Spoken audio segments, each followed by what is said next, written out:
গাজায় হাজার হাজার মা ও শিশু শহীদ হলেও আমাদের মুসলিম শাসকদের মন একটুও ব্যথিত হয়নি। আরব সহ মুসলিম বিশ্বের শাসকদের বলতে চাই, আপনাদের এই ক্ষমতার চেয়ার চিরস্থায়ী নয়, পতন একদিন হবেই, এটা নিশ্চিত। আলহামদুলিল্লাহ রাব্বিল আলামিন, ওয়াসসালাতু ওয়াসসালামু আলা সাইয়্যিদিল মুরসালিন ওয়া আলা আলিহি ওয়া আসহাবিহি আজমাইন। আম্মা বা'দ, ফাআউযু বিল্লাহি মিনাশ শাইতানির রাজীম।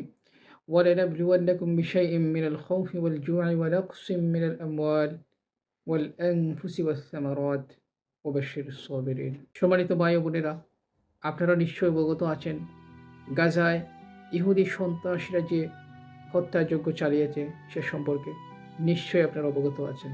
পবিত্র রমজানুল মোবারকে শান্তি চুক্তি ভঙ্গ করে বর্বর অপবিত্র ইসরায়েলি সন্ত্রাসীরা গাজার মুসলমানদের উপর বিমান হামলা চালিয়েছে, যা দেখে পুরো বিশ্বের মুসলমানগণ কেঁদেছে।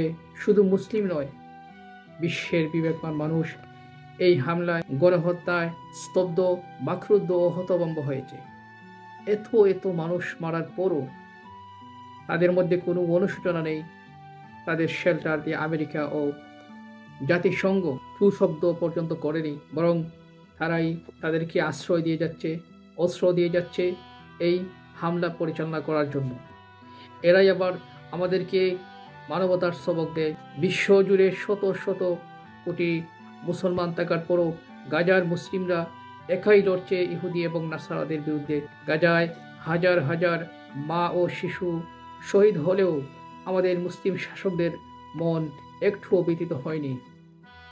আরব সহ মুসলিম বিশ্বের শাসকদের বলতে চাই, আপনাদের এই ক্ষমতার চেয়ার চিরস্থায়ী নয়, পতন একদিন হবেই, এটা নিশ্চিত।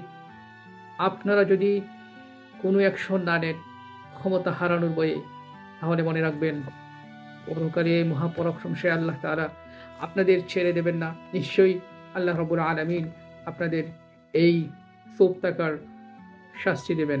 পরিশেষে আমরা যারা গাজা থেকে দূরে আছি, আমরা গাজাবাসীর জন্য 4টা কাজ করতে পারি। প্রথমত, নিজেরা প্রথমে তাওবা ইস্তেগফার করে আল্লাহ তাআলাকে বলি, হে আমাদের মালিক, আমাদেরকে ক্ষমা করো, আমাদের গুনাহের কারণে আমাদের ভাই বোনদেরকে শাস্তি দিও না। দ্বিতীয়ত, গাজার মুসলমানদের জন্য দোয়া করি, আল্লাহ যেন তাদের সাহায্য করেন, ইহুদিদেরকে ধ্বংস করে দেন। তৃতীয়ত, আর্থিকভাবে গাজার ভাই বোনদেরকে সাহায্য পাঠাতে পারে। অনেক সংগঠন দাতব্য সংস্থার কাজ করে যাচ্ছে, তারা গাজায় প্রাণ সহায়তা কার্যক্রম পরিচালনা করছে। আমরা যদি একটু খোঁজ নিয়ে দেখি তাহলে দেখতে পাবো অনেক সংগঠনই এই কাজগুলো আঞ্জাম দিচ্ছে সতর্কতার সাথে। চতুর্থত, ইসরায়েলি পণ্য বয়কট করি। ইহুদিদের শক্তির উৎস হচ্ছে তাদের অর্থ। তারা বিশ্বব্যাপী ব্যবসার মাধ্যমে যে অর্থ সংগ্রহ করে, এটা দিয়েই তারা অস্ত্র কিনে মুসলমানদের উপর হামলা চালায়। আমরা তাদের পণ্য বয়কট করি, তাহলে তাদের এই শক্তির উৎস ভেঙে যাবে।